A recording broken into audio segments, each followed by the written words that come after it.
Some balance, and it's been a while. In this episode, which is a special New Year episode, we're asking, is doing less the new doing more?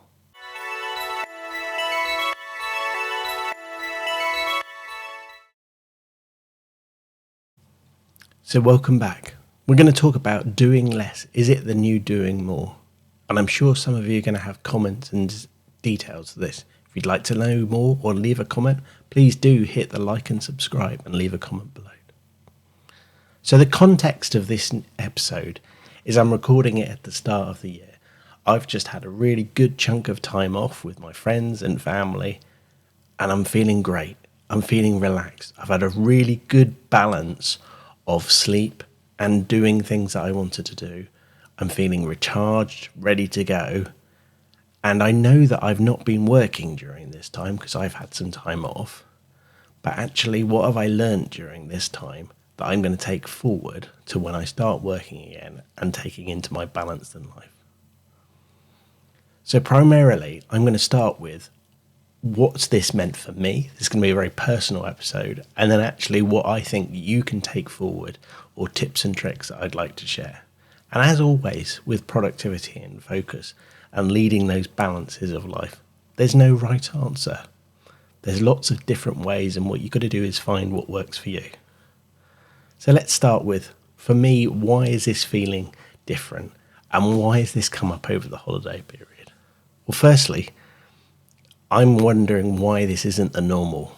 Why aren't I feeling like this on a regular basis? And actually, what's the big difference been? So I'm trying to learn from this experience and take it forward.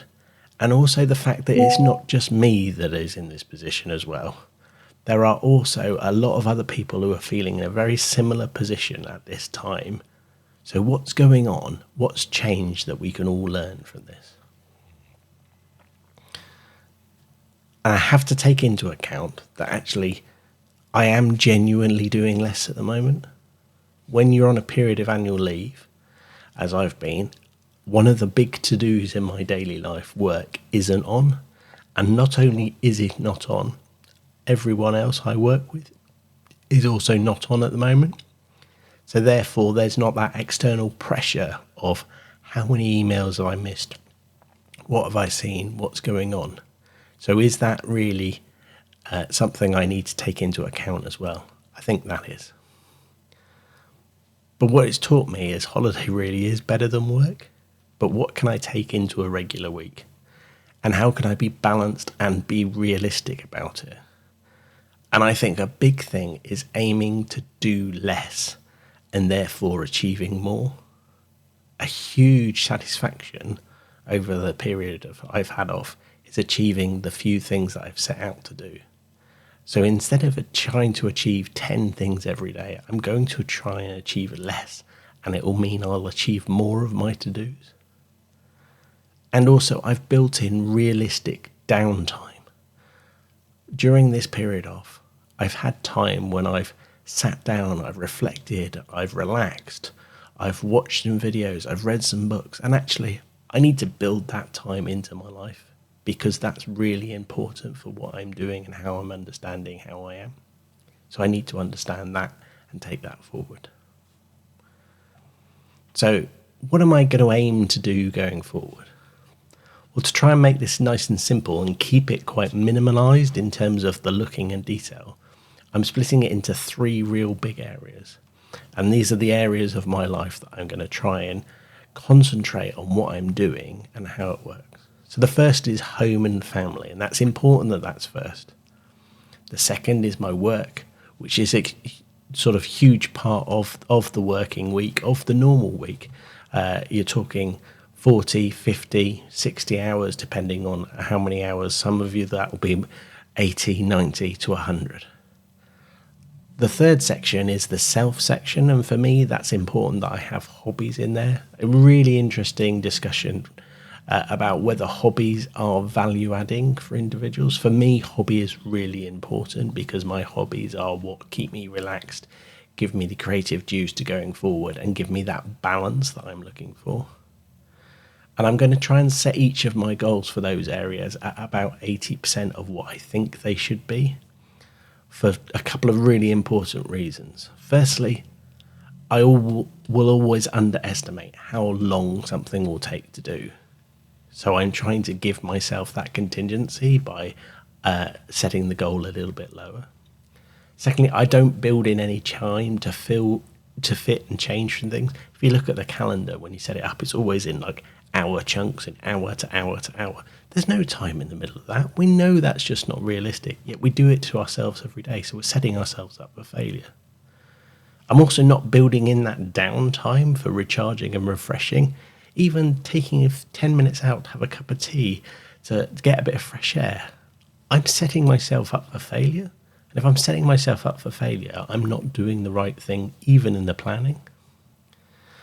So what am I going to do about those three areas? Well, I'm going to try and set priorities for each of those areas and see how it goes.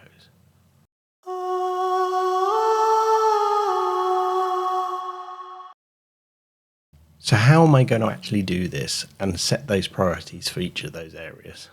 So work, home, and hobbies. Well, firstly, I'm going to try and set aims and goals on a much shorter basis. So not even a month at a time or for the whole year. Trying to set weekly aims and goals. Shorter focus, a bit more detail on them, and also trying to achieve them as we go.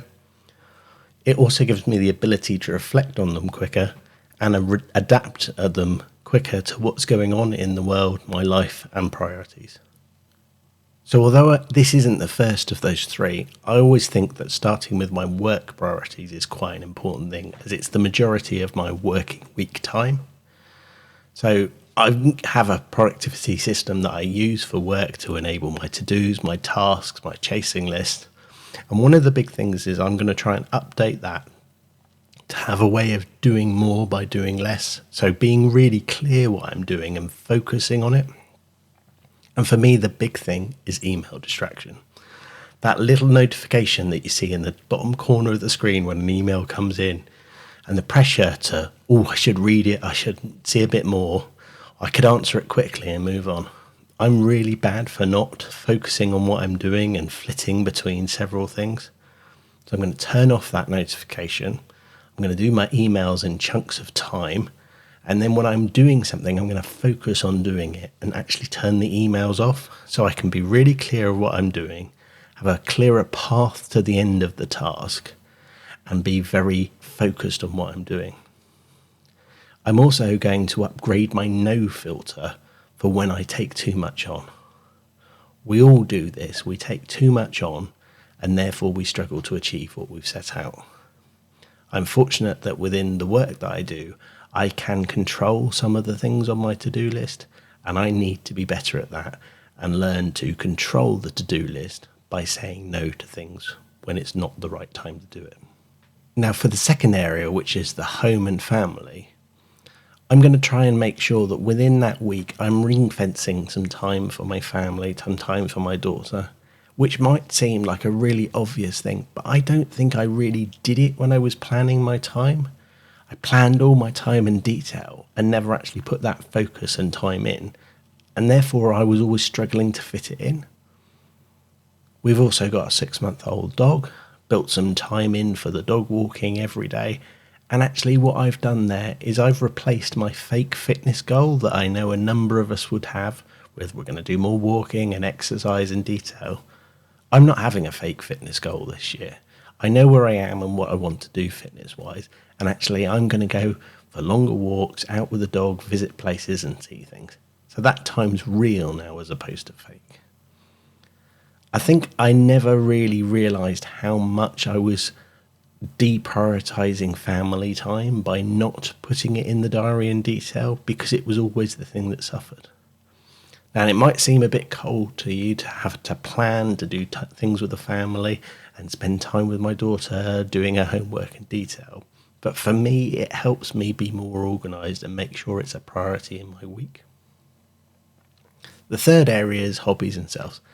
And this is a really interesting one because this is the thing that helps me do everything else and find that balance. And without this, I'd be a wreck. And it's been quite clear from what I've learned that I love a bit of mix and match when it comes to hobbies and things I do for myself. I really intensely do one thing and then need to do something else because I need that creative input and juice from something else. So I have a real mix of doing creative things, planning them, and actually coming up with new ideas and detail. So I'm going to split my hobby time over that. So firstly, one of the things I do every week is I play games with some friends. It's really important. It's great social interaction. It's really good fun. And there's lots of prepping and painting of things to get to go for that. And that's in the weekly plan now. That's actually in the diary. It's something that even when it doesn't happen, I now really miss it. I also do some other gaming myself, which is my sort of daily escape. It's usually less than an hour.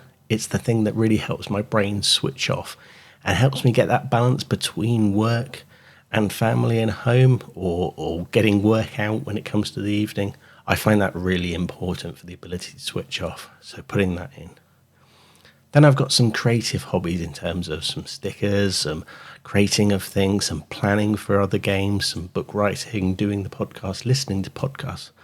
That's all gone into the plan and detail. And those three hobbies, all of those things, I can swap those things out to do reading. I read books whenever I want to get inspired by detail or go through things. So I will replace those things with reading when I get into those periods of time.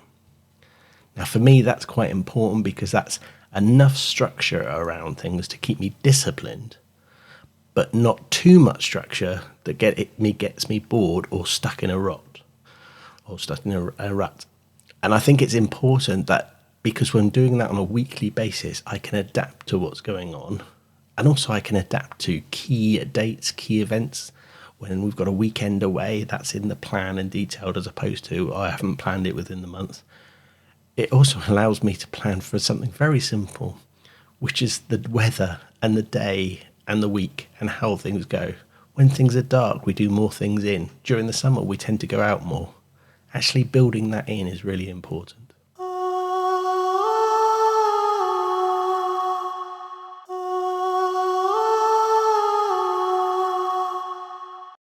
So that's my way of looking at it. What I'd like to then think of is actually what would my key messages be for you? And hopefully that's inspired you to look at things in a different way and you're going to take some of that forward. But actually, what would be my key messages for you? Well, firstly, I always think having some type of plan is a good idea. If you just make it up as you go along, you may creatively stumble on where you want to get, but often you won't know where you wanted to get and you potentially won't get there. But within that plan, do absolutely make sure that you are doing less and therefore you will achieve more. It's the first time you write your to-do list and look at it. Take 2 things off it. You probably won't get to the things that are at the bottom of the to-do list anyway, so why write them? Put the things that are really high priority on, keep it there, make sure you've got the time. Make sure your plan is not so structured that any life interruption will cause it to fail. Anyone that turns up that needs to speak to you urgently, that you've got a family event that you need to deal with, the weather changes. If your plan is so structured and tight that it can't cope with those things, you are setting yourself up for failure. So make sure you can adapt to the real world and what's going on without losing your focus on what you need to do. So for me, that weekly plan works because if something goes wrong on a Monday, it's not the whole week gone then. I can adapt and plan for the week to go through. And then if something's regularly going to happen on a Monday, well, when I revisit my plan for the week, I can make sure I build that in and I'm not failing for months and months at a time. Make sure that whatever you've got in your plan, there's some balance in there. And when I say balance, for me, I mean doing the different areas that you find that you need to do. Some people can really concentrate on something for hours and hours at end, but most people can concentrate on something for a period of time, need a little downtime, a refresh like a palate cleanser, and then moving into something else. So make sure you've got that balance in there. Make sure you're not running at your maximum capacity all the time, because you'll need to go up and down in that. So if you set your plan at that high level, again, you're setting yourself up for failure. And as you're going through that plan, try and think about holiday really is better than work. So why are we not trying to bring those two closer together in terms of how we think about things, how we balance things, and how we work things through? Yes, we're not going to make life into an all-inclusive holiday where you end up eating 4 meals a day and don't really know how you've done that. But actually, that balance of how you feel when you're taking some time off or not trying to do too much is really important that you put it in. Now, I hope that's helped in terms of how you look at details and how you can look at the future for some balance and productivity. It's that time of the year where we're all looking at what we're doing and how we're taking it forward. So stick your thoughts and comments in and share your best practices for others. But otherwise, it's been great to talk to you again. We'll learn more about finding productivity and focus and living a balanced life soon. Happy planning.